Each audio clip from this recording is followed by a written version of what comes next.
I can look forward to a life of stealing babies in the middle of the night and killing chickens, fearing full moons, dodging silver bullets. Well, thank you, Dad, but no thanks. Don't believe all that stuff you see in the movies. With certain obvious exceptions, werewolves are people, just like anyone else. What I'm trying to say is, the werewolf is a part of you, but that doesn't change what you have inside. You are interested in the unknown, the mysterious, the unexplainable. That is why you are here.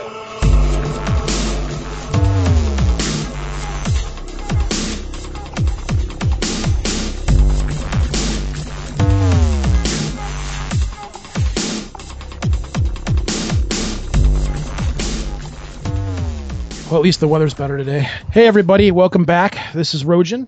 Lobo. And today we have our big interview with Linda Godfrey. And we're pretty stoked about that. Yeah, a little bit. So what's up? How's things been in your part of town? The weather cool off over there? Oh, yeah, right. It cooled off. I felt like I walked out into a pizza oven. I think we're around the 90-degree mark with humidity. I'm not sure. I've been in my pool marinating all day long, so... Marinating? Pretty much I'm good. I make my own gravy under heat circumstances. Roll. So, yeah, gravy train.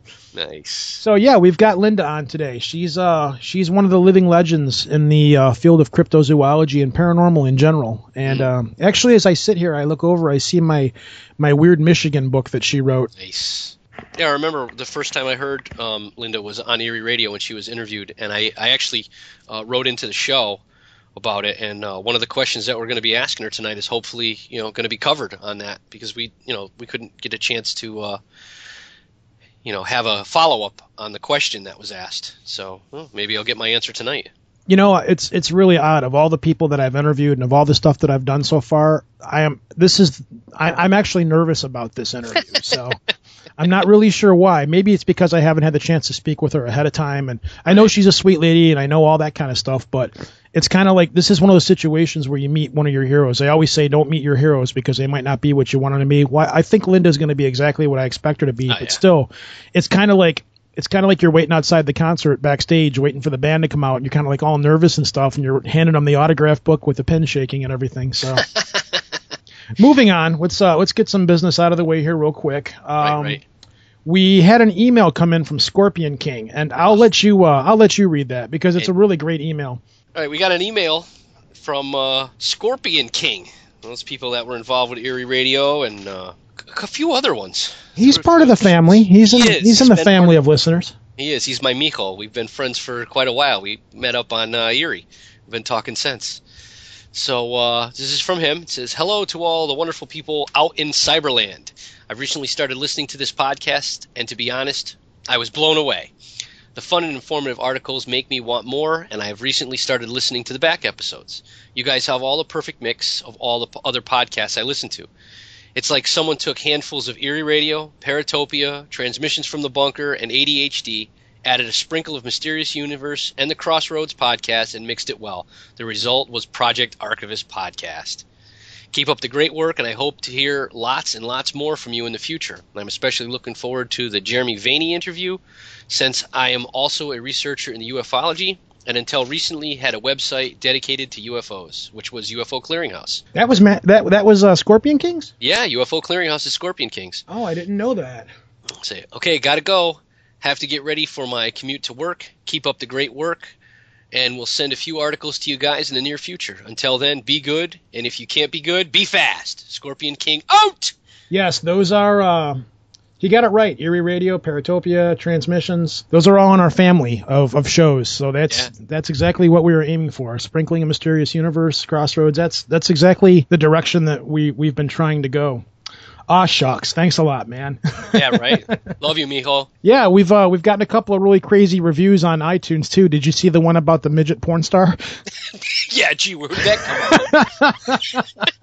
But hey, a win's a win. That's a 5-star rating, and we'll take it. That is the best way to help us out on the show. Every time we get a good rating on there, it pushes us up on the ratings, which gets more people listening to us, which makes us grow, so on and so forth. Well, I guess we should get ready for our interview with Linda here.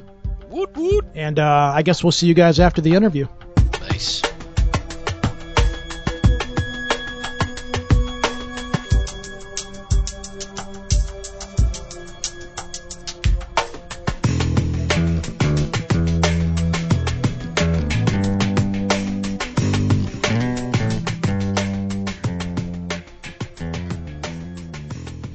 Okay, everybody. Today we are joined by Linda Godfrey. She is a paranormal writer out of Wisconsin, and she is definitely one of myself and Lobo's heroes. But we've ranted on and on about that for the last several weeks on the lead up to the show, which we have. We've really been looking forward to talking to you. It's I said before we went on the air, it was like hanging out backstage at a concert, waiting for them to walk out with the autograph pen and paper. So we're very excited and very glad to have you here.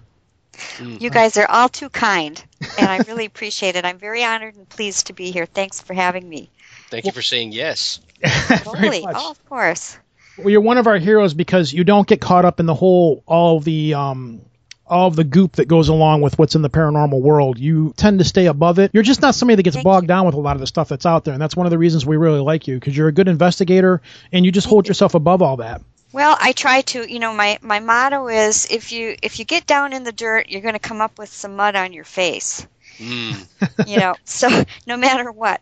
So I really try to just stick to the facts, stick to my investigations, keep my reporter hat on that I started with in the beginning, and I think that generally serves me pretty well. Tell us a little bit about yourself, and so the listeners have an idea of who you are in case they haven't heard about you yet.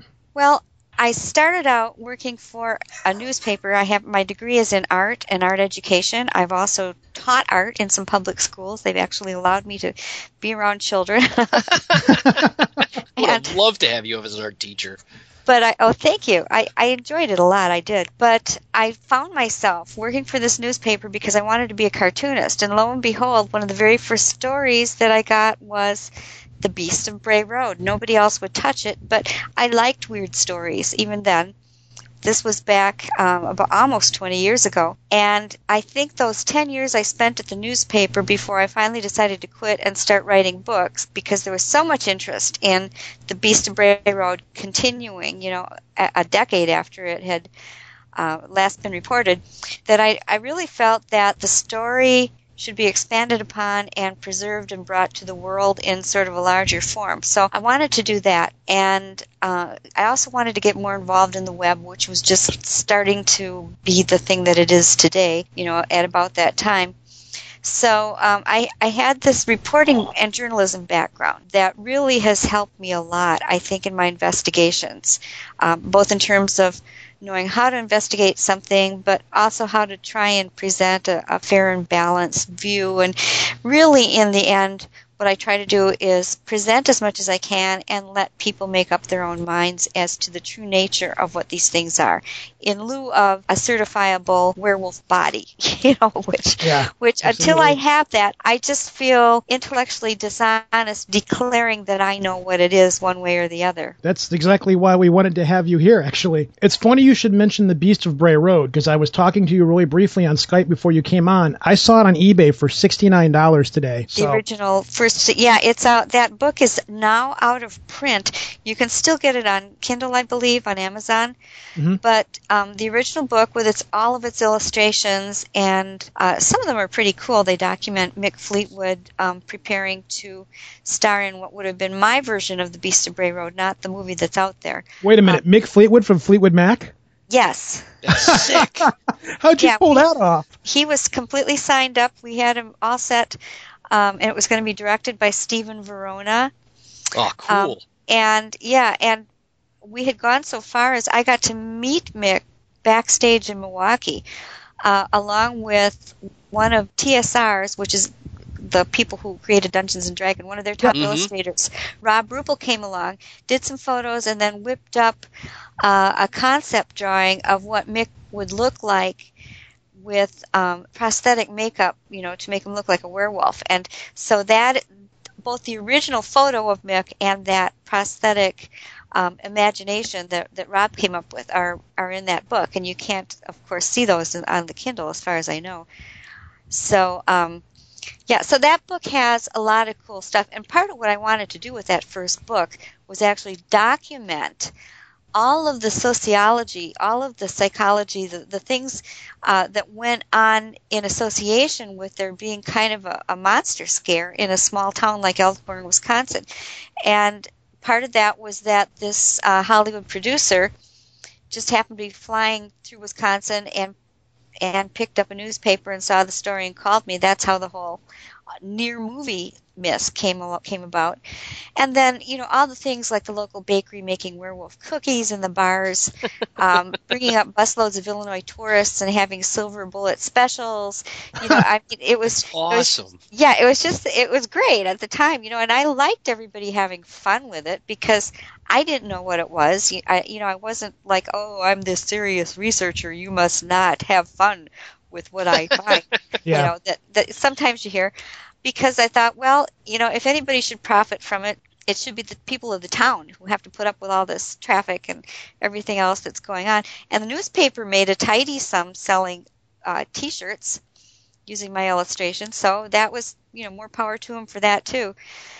So it was kind of a fun time, but that was what I wanted to really document in the book. And at that time, I really had even less clue than now as to what the creature could have been. But I figured at the very, very least, it was at least folklore in the making. And how could I not want to document something like that? When you can see legends being born before your very eyes, that's something very special and unique. And I wanted to at least begin with that. That's really cool. I was going to ask you, are you going to be re-releasing an updated version of that book, since there's still such a demand for it, and there's still all this money being fetched for it for all the old copies and stuff? Have you thought about going back and updating it and re-releasing it as a centennial or an anniversary edition or something like that down the road? Well, that would have to be worked out with my publisher. So I'm not sure what will happen there at all, but I hasten to add that I'm not receiving any of these large sums of money. I wish if I had known it would do that, I would have kept a couple of boxes of cases of books under my bed. I think I have a total of 3 copies to my name and have watermarks on them. So it's the used bookstores who are really ending up the winners in that thing. But no, I was actually shocked when somebody called and pointed out one was going for like $149 on eBay, something like that, which is just crazy. So, I don't know if that's going to happen, but I do hope that people will continue to buy the later sequels, which have completely different information, expanded theories and ideas, whatever I find. And those include the second one was Hunting the American Werewolf, which was the basis of the very first Monster Quest episode called American Werewolf. I watched that. I waited for that. Oh, I knew you were going to be involved with it. Yeah, I actually wrote the original script for that. It got changed a lot, but they did hire me to write the script, and I have associate producer credits because I did a lot of traveling and getting of witnesses and things like that. So that was a lot of fun to work on. And then last year I came out with a third one called The Michigan Dogman, Werewolves and Other Unknown Canines Across the U.S. because each time one of these comes out, I get deluged with more reports, more sightings, and I like to have them somewhere where they're in a permanently researchable place. I don't put them all online because what I have found over the years is that they tend to get immediately pirated. Really, either people get the facts wrong, or they just kind of dilute it down, or they expand it, or they just diss it without really, taking care to look at it. I had a dogman sighting myself. Well, I stutter from calling it a dogman or a werewolf sighting, but I had a sighting much younger when I was a child. I don't remember much of it. My family remembers it very, very well. And I was going to send it to you, but I never did. And because I kept my mouth shut about it for years and years. I never talked to anybody about it because I didn't want to be looked at as weird. Plus, I didn't remember it. My family, my whole family related to me, but I didn't remember it. So I was like, well, I just never told the story. And that's like once I got older and I kind of came out of my paranormal closet, so to speak, I finally came out with it. I sent the story into another podcast. They run it on the air, but kept my name anonymous. And then eventually I sent it over to another paranormal blog, and he embellished it a little bit and changed things a little bit, which wasn't real bad. I didn't mind a whole heck of a lot that he did it, but he did kind of, we like to call it woo-woo. He sensationalized a little bit, did a little bit of woo-woo to it. But I never ended up sending it to you. And years after, for the longest time, I was like, man, I really should have sent that to Linda because she would have. Shame on you. I can still send it to you. Yeah, I would still very much like to have it because I am working on a 4th volume for Penguin Tarcher And what they asked me to do was to take the best of the first 3 plus anything new and create a fourth different book that still captures the whole thing and can give people in one big volume the essence of what I tried to capture in the first 3. And that's going to be coming out next year. So, yeah, I would still very much like to have that. And the reason that I object to people adding and embellishing things beyond what Witness actually reports is that my other main reason for wanting to collect these stories is that I feel the only chance of ever understanding what this thing is if I get a large enough database where I can compare and contrast, map things, document them as best I can, and sooner or later patterns will begin to emerge. And they already have, really. It's kind of astounding to me. But when you start playing with the facts, then that database is no longer trustworthy, and it can lead you down many wrong roads and really stifle any kind of research. That brings me to another question, sort of. I was curious. It seemed like for a while you were trying to move away from the whole Dogman werewolf thing because you were branching out and doing other things like Weird Michigan, your new book, for example. And I was wondering, which I guess I can tell, I guess I was wrong about it. I was wondering, how are you comfortable with being known as the werewolf lady or as the go-to person about werewolf and Dogman phenomena?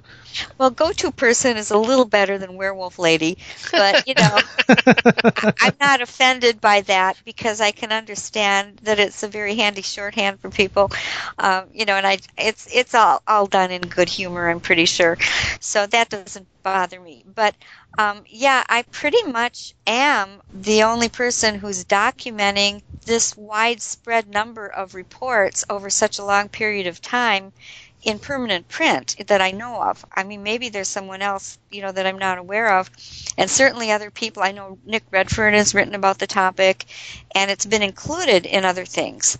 But I don't know of anyone who has amassed quite the pile of sightings and research that I have on this topic, or that has published quite so much on it. So I guess I would be the go-to person. Yeah, I think you've taken that topic and made it your own. I think you've owned it at this point. So I got, that's a pretty cool thing to have under your belt, I would assume, though. Well, I always think, what would I like on my tombstone? She cleaned her house very well, or she researched cryptids. I'll go with the second one. I came to it accidentally. I never set out. I always felt that someday I would write books, but I never thought that they would be about that topic. And whether fate chose me to be the one to break that first story that got the ball rolling, or whether it was something that, a piece of me sought out and glommed onto because it happened to be there, I'll never know how that happened. But it does seem that I call myself the accidental werewolf chronicler because it happened and I was interested and it just blossomed. So. Did you have any interest in this topic at all, or anything like the paranormal at all before you got into writing this, or did it just literally just fall in your lap and you went with it? Oh no, I wouldn't say in terms of werewolves. I wasn't really very aware that people were seeing such a thing in modern times. I don't think anybody was really.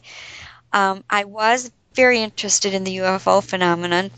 My dad had been interested in it when he came from northern Wisconsin, and he had an experience riding in the back of a pickup truck one night when what he thought was a UFO, this huge bright light thing, followed him in the pickup truck. And there have been other bigger sightings around that area since then, and at the same time. So he was also a science fiction fan, and we always had all these sci-fi magazines around the house, the old analogs, and they always had the pictures of aliens. And we also lived in a very old house that I'm quite sure was haunted. It used to just terrify me. And so I was always trying to find out what these things were. And my family were Lutherans. I would ask my minister about it, and he wouldn't want to talk. So that, of course, made me go to the library and start looking things up. And I went through a period in my 20s where I actually said, okay, I'm just going to research this thing as best I can. And I went to whatever seminars and conferences. That was sort of in the dawning of the New Age type of stuff that I kind of fell into and experienced some amazing things, and decided that it was sort of a dangerous area to really get drawn in. I saw a lot of people having bad reactions to some of it and some really creepy stuff happening. So I had sort of put that aside. And by the time I was working at this newspaper, I was married and raising a family at the same time. And those things were sort of on the back burner, but they were there. And my interest was there. And when people started saying they were seeing a werewolf around Elkhorn, Wisconsin, nobody else wanted to touch it, but I'm like, huh? Werewolf? Here? Yeah, we better investigate this. And at the time, my other thought was, I was kind of half having fun with it. I was really sort of skeptical, but I thought, if there really is a large and dangerous unknown predator around this town, then people have a right to know that. And of course, it was capped off with the local animal control officer having the manila file folder marked werewolf, because people were calling him and calling it that. So, that right away made it news. And then once you had that, you're off and running. It's on Inside Edition. Everybody's, homing in on it. And it just was unstoppable from that point. That brings me to another question, since you brought up your past history with the paranormal. This is kind of an opinion question. How do you feel, since I lovingly, this is a term of endearment, but you're old school. You come from the way it was done before. How do you feel about how the investigation of the paranormal, like ghost hunting and things like that, is today as comparison as to what it was back when you first got into it? Do what do you think about the way it's gone these days? Do you think it's a bad thing? It's a good thing? Do you think a lot of it gets pretty stupid, or, is it over sensationalized? Well, I know from my own experience with TV shows that it is over sensationalized, because you have to remember that any TV show on any paranormal topic is primarily entertainment. These are not informational documentaries. Yeah. And so, anything that happens is going to be maximized, and failures are minimized. Sometimes details are fudged. Even Monster Quest, which I thought generally did a very good job, only really had the budget to animate one creature for that first Monster Quest episode. So some of the incidents that are told on that show were actually very clearly Bigfoot. And if you read my book, it plainly states which ones they were. But they were all shown with the same sort of hybrid cartoon creature. I shouldn't say cartoon. It was an animated creature. Yeah, I remember seeing it. It looked kind of hokey, actually. Yeah, because it was really neither one nor the other, Yeah. And they kind of did that so they could include both. So you have to understand that, you can't look at it as any kind of a real hard data type of thing when you're watching any of those shows. On one hand, I think it's good that they evoke more interest. On the other hand, I think it gives a lot of people this false sense of, oh wow, this is cool, there's nothing dangerous about this, look, they're doing it on TV, and then they go charging off uninformed and may have bad experiences, or nothing happens at all and they get disillusioned and quit, one or the other. Yeah, we talked, I think it was our third episode, we had an episode about the top 3 things that bug us about paranormal reality shows, and we discussed a lot of that, about how it's become over sensationalized, and a lot of kids and a lot of people think that since they watched the first 2 seasons of Ghost Hunters that they can just go out and become paranormal investigators, right, without really checking into the facts and the histories and things about what they're going into. Now, I've also met a lot of people through Facebook and online that are involved with ghost hunting and paranormal investigating, and they have a good, healthy amount of respect for what they're doing, and they haven't bought into a lot of that. And to be honest, those are the only people that I really associate with, or not to be snotty about it, but all the other people, it's kind of like, moving on, Well, so. it's healthier for yourself too, because I can say that from what I've seen and experienced and witnessed myself, I know that there are things we don't understand, and whether you want to look at them from a religious aspect, or if you just want to take the scientific tack that, hey, there are light wavelengths beyond what our own eyes are tuned to receive. There are sounds both above and below our hearing range. We know that there are forces out there that our bodies just aren't built to actually normally receive, and maybe there are things that exist in those cycles that we don't normally get, but sometimes we do, and it scares us. So either way you look at it, I think it's hard to deny that there may be something else out there that's real. And from my experience, most of the time, even if it appears benign at first, the longer you toy with something, probably the greater the chances are that it will not always remain benign. And it's just from my own experience. Other people may disagree, but it's what I've seen. And so I think that any time that you go after anything that does not, normally compute with our ordinary world, that you have to have a great deal of respect and caution, and you owe it to yourself to educate yourself on these things very well before you start, and then you're a lot safer.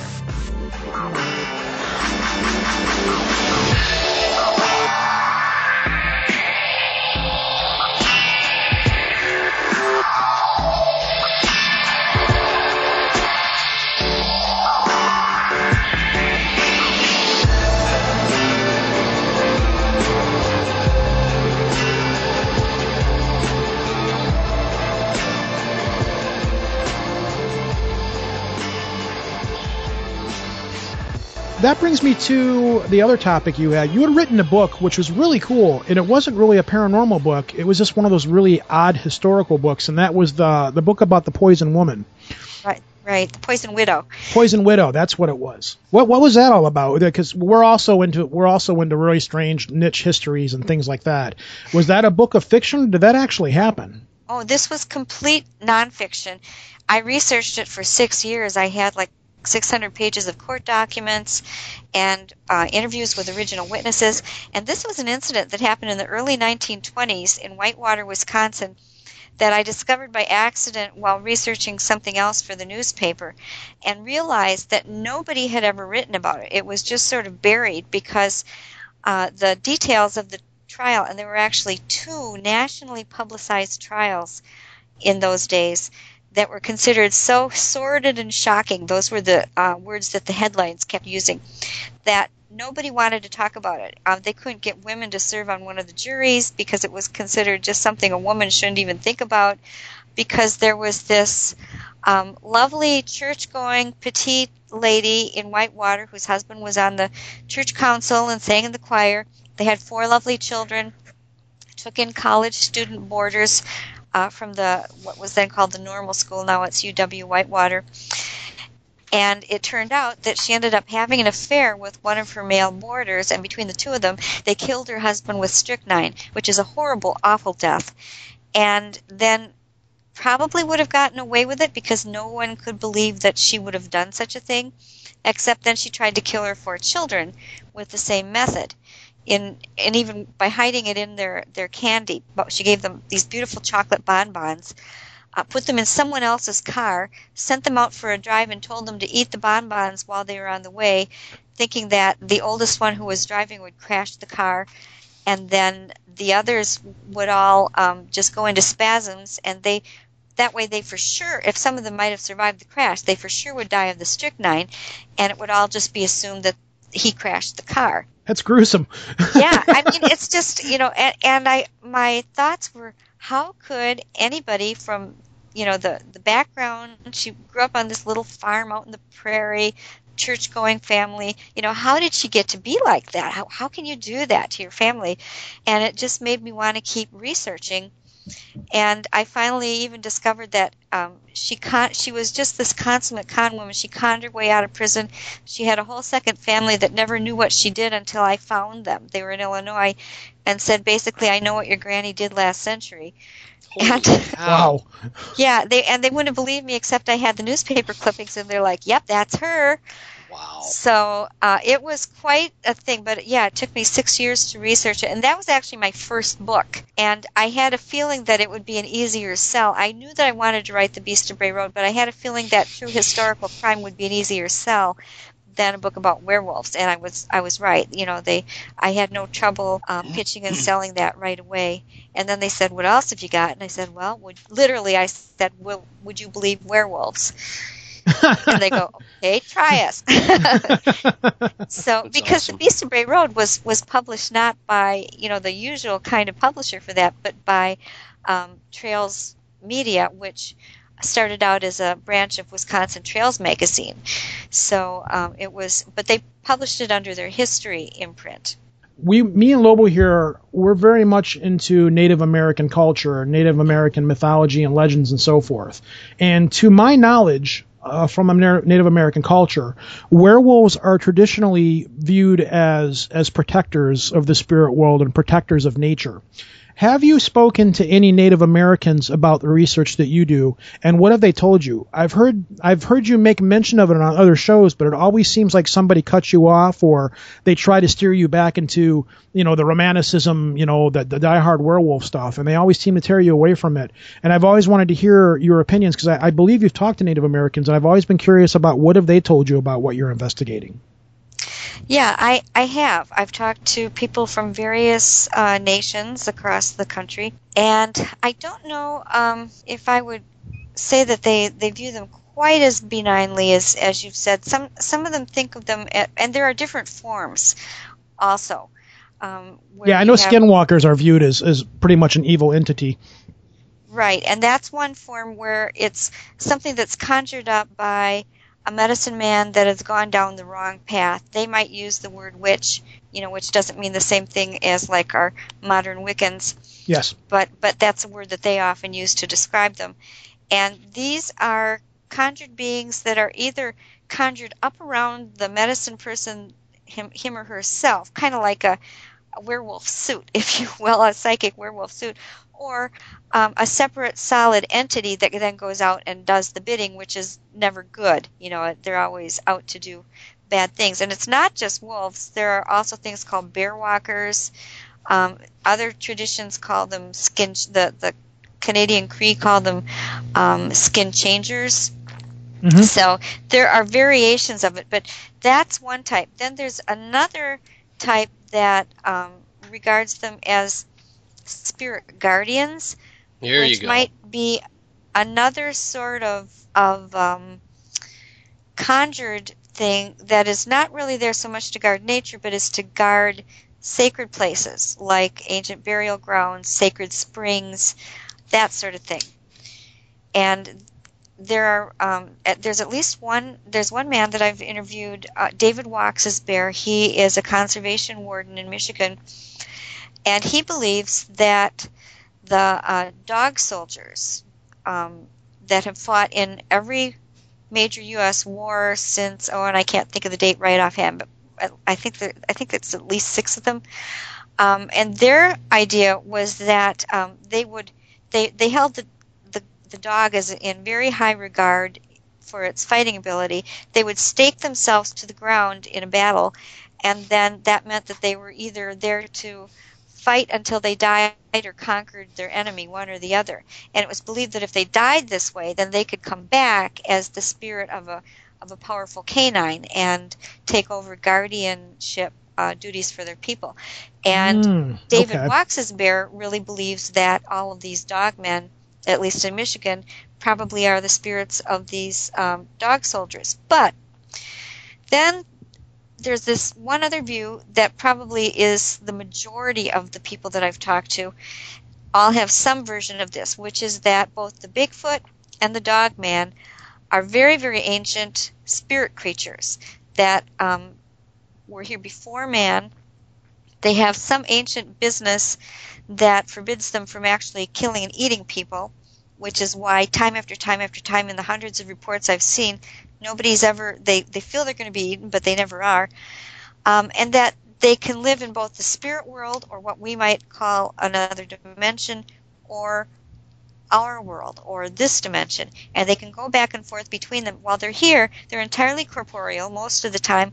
They require protein and that sort of thing to feed upon in order to have energy, and sometimes human emotion, which might explain very well why they seem interested in frightening people and then running away, because otherwise that's hard to explain. So actually what they describe fits the database.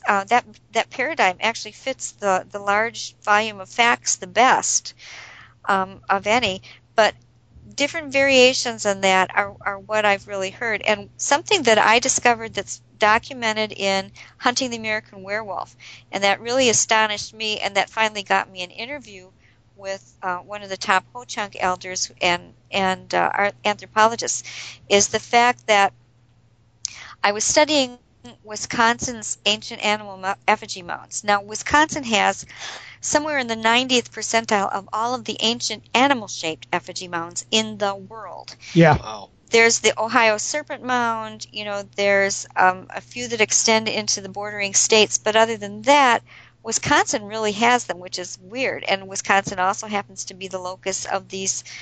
There really are more from Wisconsin, although they are completely spread across the United States. Wisconsin does sort of seem to be the locus. And I was looking at this book that had come out with a map of different types of the animal effigy mounds, and it struck me that one certain type that settlers called the lizard mound because of its long tail, but which actually would be better translated as water spirit mounds, almost exactly coincided with hot spots of man-wolf or dog-man sightings. And I made a map of that and overlaid them, and they were just perfect. It was unbelievable. Wow. I've showed that at conferences, and people's jaws just dropped. The maps got left off the book because of space considerations, but they are on my beastofbrayroad.com website. You can find them on beastofbrayroad.com somewhere. I'll go and check that out. Yeah, so they're still there. So when I made that discovery, they immediately let me have an appointment because they're very interested in, they don't really know for sure what those mounds are either. They believe it was their ancestors who made them, but they're eagerly investigating them, as much as any other archaeologists are. And so this was very interesting news to them. Wow. So there's, and I learned some things that they wouldn't let me tell, unfortunately. But that's fine. That's, say what you can say. That's fine. I had a question for you. Sure. You had an interview on Erie Radio some years back, and I wrote in after your interview because while you were describing the interview, I about fell out of my chair. There's a few people that are involved with me, and I've had this ever since I was about 3 or 4 years old. I have a guide that I have been seeing since I was 3 or 4. I had an initial animal, that animal left, and another one came in its place. And I was told by the first one that it was leaving, but another one would come in its place. And the animal that showed up is the definitive description of one of your beasts, of the Beast of Bray Road. Really? I almost fell out of my chair. My wife actually caught a glimpse of it while we were dating and asked me why it was there. You're kidding? No. Whoa, that's solid. It's been in my family. That's where my name comes from. That's where I took it from, Lobo. It was just the description. It was about it, the things when it first showed up. When I first saw it, and for the life of me, I don't know why I wasn't terrified, because where I lived in a Victorian house, and the window that it came to talk to me the first time had to be a good 8 feet off the ground. Mm-hmm. And I was not terrified for any reason. Now, I was about 4 at the time, and I have seen it. Your story sounds a lot like my story. Yeah, I have seen it ever since, and now it only comes around to tell me when something bad is going to happen, when there's a death in the family or something's going to show up that's unexpected.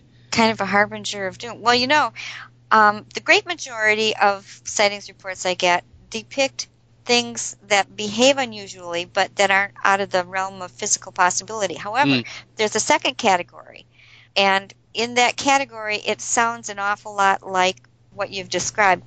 People, either as children or starting as teenagers or young adults, usually will see these wolf-like creatures. Sometimes they're standing in their room. I've been corresponding with an extremely highly educated woman. She has a doctorate at a southern university, who has been seeing these creatures in her room for years, and they just show up. I'm not crazy, thank God. No, you're not. Well, I'll tell you what. If you are, you're not the only one. Excellent. So, and they vary. Some people are afraid of them. Some people aren't. Some feel that they're there to give them messages. Other people feel that they don't know why they're there. One man walked out of his bathroom in Eau Claire, Wisconsin one morning and encountered it standing right there, in front of him. He looked around to get a baseball bat to hit it with, and the thing just evaporated. Wow. But not before it was very solid. He was so sure that it was a real creature that he was going to try and club it before Nice. it got him. It was that close, but he didn't. It left before he got the chance to try it. Wow. But that's a category that I really haven't figured out. All I know is that there do seem to be a certain number of sightings where creatures appear, usually in the person's bedroom, not always. And then there's also another aspect of some of the more mundane sightings. I've had one of these ongoing in Wisconsin and one ongoing in Ohio. In fact, the woman in Ohio is making a diary of it. Wow. It's been going on for 2 years, where after an initial sighting, they seem to have this continuing manifestation where things will be crashing against the house at night. They'll find the siding dented like 7 feet off the ground. They'll find footprints that are too big to be made by an ordinary animal, but they're usually just not real clear or identifiable. Right. And it continues often for years, and there's no real way to stop it. I have noticed that some people seem to get some relief by having religious ceremonies, either the Native American style of cleansing with sage, or good old-fashioned spirit exorcisms, that kind of thing, prayer vigils. But what I usually recommend to people is that they get a whole big set of floodlights that they can switch on from inside their house and start turning them on every time anything happens, and that often greatly reduces the severity. But we're not talking about things that natural animals do. Right. If you see a wolf or a bear or something like that once or twice, it's not hanging around your house, bashing into your siding, peeping into your windows. And these things are seen not only from the inside peeping into windows, but people have witnessed them peeping from the outside. One of the creepiest happened in Decatur, Illinois, where this couple was drawn to look out their window one night and saw 4 upright wolf-like creatures walking silently down the street. They watched stunned as it went to a neighbor's house. Just casually hanging out down the road. Yeah, and then they swarmed this neighbor's house. They started crawling all over it, crawled up on the roof, hung down, looked in the windows. It was as if they were examining it from every angle, and then finally got down and went off into the night. That's the thing. When this particular, it's my guide. I can't. There's no other way to describe it. And this thing is massive, and it's just I never feel afraid of it ever. I've actually been in areas that I had a bad feeling about. And sure enough, there it is, and it's whatever was giving me the vibe before. As soon as it came up, was gone. Well, there is some very benign precedent for this. There was one saint from England, and I can't think of his name right now, and he lived several hundred years ago. But he was always accompanied by this great gray dog, and he would be walking along and be in a dangerous area, and the dog would suddenly appear. It would walk with him until he was past the danger. It would sometimes follow him into houses and sleep at his feet. It was never seen to eat anything. Like normal dogs are normally just slathering at the mouth for, anything they could get. This dog was above that, and it was sort of like his angelic guide that accompanied him and was considered part of his holy regimen. That reminds me of a story, a Native American story. When Americans first came to the country, they would talk about how they would be in the wintertime. They would be getting pulled by horse-drawn sleighs, and they would look out and they would see wolves running along them in the distance, and they would be fearful of it. And they would tell the Native Americans about it, and the Native Americans would be like, "No, those wolves are there to protect you. They're not there to try to consume you or hunt you. That's not what they're doing. They're there to protect you and guide your way across." But it was never perceived that way, I guess, because of Christianity and things at the time. Well, I don't know if it's so much as Christianity as the fact that Europe did used to be overrun by wolves. It was very heavily forested up until the past, few hundred years ago. And people had to learn to live with wolves. And there was because the wolves and the people lived so closely together, there was a lot of depredation where the wolves would start out getting livestock Then children, yeah. And then children, and then you had big legends like the Beast de Gévaudan, the French. Oh, yeah, the Beast of Gévaudan. Yeah, exactly. That was said to have killed so many people. And they still don't know what that is, though. No, there's a theory that it was a hyena owned by a count or something like that, but it's not. Nobody's been able to prove it really what it was. However, all of these, there's Jean Grenier, all these other. That was what the movie Brotherhood of the Wolf was based on, I think. Right, right. And then the German guy, Peter Stube. There's a lot of different pronunciations of his last name, but the thing was, whatever these things were, and some of them were demented people, some were actual wolves, some we don't know, they were all killing people. There were bodies, there was slaughter. With all of these present-day contemporary sightings, and it's not just in the United States, it's in Europe too, nobody's dying. There aren't missing people, there aren't bodies, nobody's even reporting being hurt. People have been out in the open, been chased at close range, close enough that they could feel the creature's breath, and then just when they think it's going to get them, it runs into the cornfield. Nice. And then they're left, just wondering how they ever escaped their doom.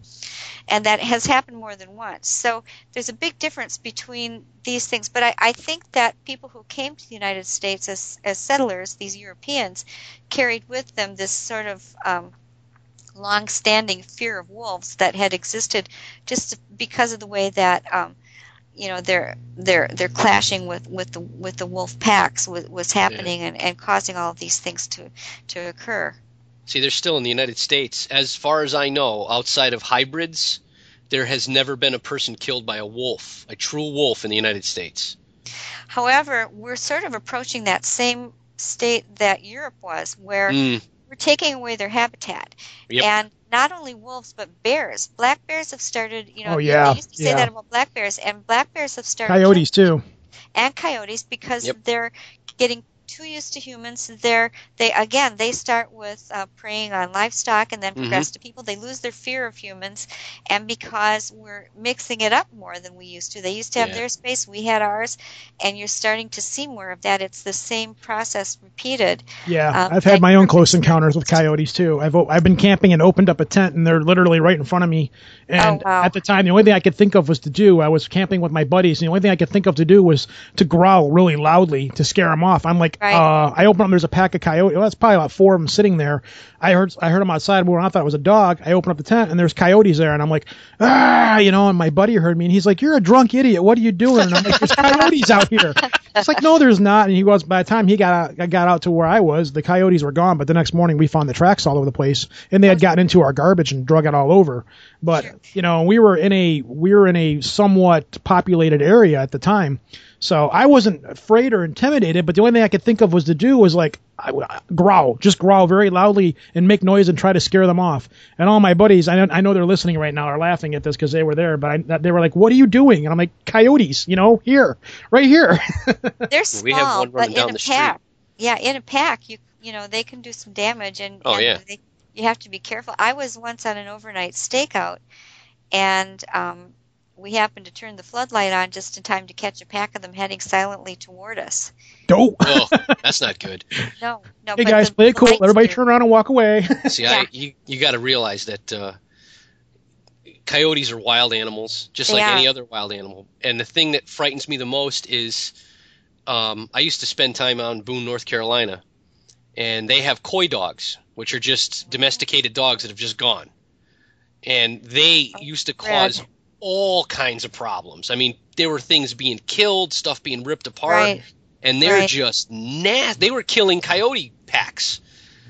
And it's just, I'm like, I'd be more afraid of a group of those, because they used to know what people were, and I don't want to say innately hate them, but, you were turned loose and left on your own, you're not going to really think highly of man. Yeah. Right, exactly. Well, originally I thought that the Beast of Bray Road might have been like a wolf hybrid with something, say, like a Russian wolfhound. They get big. They get big. They've got that shaggy fur. You breed it with a wolf, and you might get something really weird. But it still doesn't explain why it walked upright. And also, the bipedal motion. And also, you would have to have the exact same hybrid occurring all over the United States, going back to say the 1930s, Right. and that just seems unlikely. It's not going to happen. You're going to have degeneration as the breed goes down. Right, Especially exactly. if you have a breeding population and they were in the unlikelihood of a a wolfhound and a wolf actually, even a wolfhound or a wolf and like a Saint Bernard or a Doberman or anything, a Marmaduke. You're going to get a large animal at first, but Right. there's going to be other wild wolves in the area, and if they interbreed, it's going to go back down to the original size of what Right. Yeah, they the revert wild to animal was. Yeah, they revert to type after a while. The anomalous characteristics usually get bred out. Which is a shame because some of the hybrids are beautiful, but Yeah, and it's weird because my own little Lhasa Apso, the Lhasa Apsos are one of the closest to a wolf genetically of all the modern dog breeds, which is hard to believe when you well, look not at really because their bloodline's been kept pretty clean. It's been kept clean, and it's also one of the oldest first bred dogs. They go back way farther than many other of our modern dog breeds that we would consider looking more like a wolf, but really the Lhasa. And that's why I think they still think they're wolves. They act Right. like it. Yeah, your one background there sounds pretty cute. You can hear him every once in a while. Yeah, he pipes up. He takes good care to guard me from everything. Chipmunks, moles, whatever. Well, we've got you for a couple of more minutes here, and then I'm gonna ask you a few more questions, and then we're gonna let you go. One of the things I wanted to touch briefly on is you do apparently a lot of work with Wisconsin Bigfoots and doing a lot of investigation with that. Well, I do because for a couple of reasons. One is that people report them to me, and I feel obligated to keep track of that. The other is that I feel it's important to know what other things may be around, and to distinguish between the two, to make sure we're always talking about different creatures. Most of the time we are, but there's a certain swath of territory, because I always map these things out when I get them, where since 1960 I have 12 pretty good sightings of what are definitely Bigfoot-like creatures, not the Dogman one. They occur too, very close and adjacent mostly, but it's almost like they've carved out these territories for themselves that are adjacent but sort of utilizing the same basic corridor of this big nature preserve that runs through southeastern Wisconsin. But I think it's sort of astonishing to have this dozen or so. The most recent was just last summer. Wow. And Last somebody summer. somebody had a daylight sighting of one walking into a tree line. So she saw it very well because it was daylight, and she was able to pull over on the highway and get really a pretty close look at it. She actually was going to jump out of her car, except she had her grandchild in the back seat. Didn't think she better leave it alone in the car on the highway. Right. So, but she was just so astounded, and she said there was absolutely nothing else that it could have been. It was just classic. And this was, on a July day. There's nobody going to be walking around in a 9-foot Bigfoot suit, just to walk into the just out in the woods, hanging out, walking around a Bigfoot It's a good suit. way to get shot. Great way to Yeah, get shot. exactly. And normally, if somebody's spoofing, they'll jump out of the cornfield and yell boo, or this thing was just trying to slip into the trees and remain unseen. But she saw it. Now, when I went back and looked that up, I discovered that it was almost exactly on the spot of an ancient Native American mound. Wow. And so was another one that happened kind of in that vicinity. A guy was fishing on the Bark River nearby and saw one standing on the banks looking at him. Yeah. That's a bit disheartening. It sounds again like a spirit guardian situation again. But here they are in southeastern Wisconsin. It's not really wilderness here, It's water parks. Yeah. Trying to cool off. It's Kalahari Resort. Yeah, we're an hour and a half from Wisconsin Dells, an hour from Madison, an hour from Milwaukee, 2 hours from Chicago. And yet I've got this slice of 12 pretty good reports. And then I'll see all this fuss made over somebody, catching a glimpse somewhere, and, flocks of Bigfoot hunters come and knock on all the trees. And here I've got this pretty good body of reports, and that's not counting all the other ones all over Wisconsin. This is just in a very concentrated area over the past 30 years or so, which I think is rather remarkable. But it does show me that people are seeing both kinds of things. And most of the time, when they're able to see the whole creature, when it's not just a glimpse of some dark fur, when they see the feet and the head and the legs, they're quite sure as to whether they saw a Bigfoot or a dog man, because the two are quite distinct and different. Right. Well, tell us about your new book that you've got just recently, which was Monsters of Wisconsin, and if you've got anything else in the works coming up. Well, Monsters of Wisconsin came out in July of this year, and the new one that's coming out next year is going to be called Real Wolfman: True Encounters in Modern America. Penguin Tarcher is bringing that out, and that, again, will combine my first several books, The Beast of Bray Road, Hunting the American Werewolf, and the Michigan Dogman, Werewolves, and Other Unknown Canines. And you can find me on Twitter and MySpace. If you go to Beast of Bray, B-R-A-Y, road.com, beastofbrayroad.com, you can find the links to all the places that I update frequently. That site has gone a little static. I'm going to be transferring it over to something else very shortly. But it still has the frequently asked questions, all of those links, and some old logs that aren't anywhere else that people might be interested in digging into. Cool. As well as a book page. Is that also where you announce all of your upcoming projects and books and things? When I get to it, I try and keep up a schedule calendar on there as best as I can. I also have a MySpace blog where I really I've had kind of a really cool sighting that I just posted on there. You can find the link to that on beastofbrayroad.com. I'm trying to consolidate it all into one space under lindagodfrey.com, but I'm so busy. I was going to say, a lot of people aren't using MySpace that much anymore from what I gather. No, I do have Facebook pages, Twitter, and you can find all those links on beastofbrayroad.com. Cool. Well, Linda, put thank a link you. in the show. Yeah, absolutely. Well, we were going to do that regardless anyhow. Yeah, so. right. Thank you. Well, we've been hyping this up for a while now, so it's we're definitely going to be covering you on there. I'm going to put a permalink up on our site as well. In the Great, Friends of the Show and Links area, we'll put a link to your site. And if you have anything in the future you want to come back on the show for, don't hesitate in the instant to get a hold of us, because we could easily talk to you for another 3 hours, I'm sure. Oh, yeah. Sure. Well, anytime, just give me a call and I'll be glad to come on. You lose a guest and you need a quick refill, I'm here. See, so. you're not someone who would be, in my opinion, and I'm sure Ro feels the same way. You are not a refill guest. No. You're a premier guest. Absolutely. Oh, thanks. I appreciate that. Well, I like to get the message out, and I'm always glad to talk. So. Well, thank you very much for coming on, Linda. We very much appreciate you coming on here. This is great. We've gotten to talk to one of our heroes. Absolutely. And this has been a lot of fun. You've talked to us about stuff that we've always wanted to know tonight, and you've delivered the information, which was exactly the kind of stuff that we were looking for. Mm-hmm. Great. It was my pleasure. Thank you very much. Take care. Bye-bye. Thank you. Bye-bye. Bye-bye.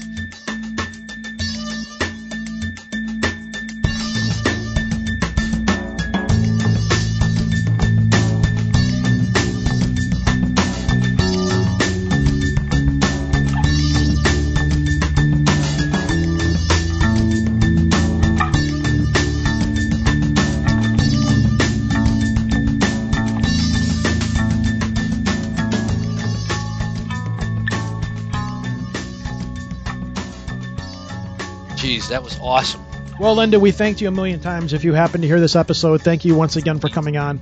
I can't wait to talk to her again sometime. I look forward to it. Well, folks, that was Linda Godfrey. So hope you all enjoyed it. I know I did. We've got one more guest in the can to put on here. We're going to try to get him on. You're going out of town next week, so Yep. There is the potential that we may not have an episode after this one. We may be taking a week off just because you're going to be going out of town for a week. Right. But hey, people, thus far we've given you everything you paid for, so I think we're allowed to take a day off every once in a while. We're going to try not to. We're going to try to see if we can get Jeremy Vaney on here before that. Right. And I've talked with him, and we're going to talk about with him when he comes on the show the world of ufology, the goods, the bads, how to get involved with it, what to do, what not to do, and just, a little bit of his background about ufology and so forth. Right. So we're going to try to get him on this week, and we're going to try to have that episode up while you're down in Indiana, or is it Pennsylvania? Pennsylvania. Is it? Indiana. It's Indiana. That's right. If not, well, we just won't have an episode that week. I'll throw a reminder up on the feed to let everybody know that we're not going to have an episode that week. Right. But that's it for this show, I think. I think we're pretty much done with it. Mm-hmm. And I don't think we're going to have any Easter eggs in this week. We might not. I wouldn't expect there to be Easter eggs because we didn't really have any screw-ups. Well, before we got her online, we did. That's true. That's true. We don't have any English segments this week. No, not this week. But who knows? Listen to where the Easter eggs usually are at that point. Maybe I can throw something in there. Maybe I can dig something up. Yeah, but don't take it out of our archives. No kidding. Well, we've got plans for those. Oh, yeah, right. Well, folks, this has been Rojan. And this is Lobo. Peace to out. a better Connecticut. I got it in first. Ah! Win. Nice. Peace out, people. Peace.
Dirtfoot has long been known to be rude, but the biggest secret of Dirtfoot is that many witnesses claim him to be gay. Whoa!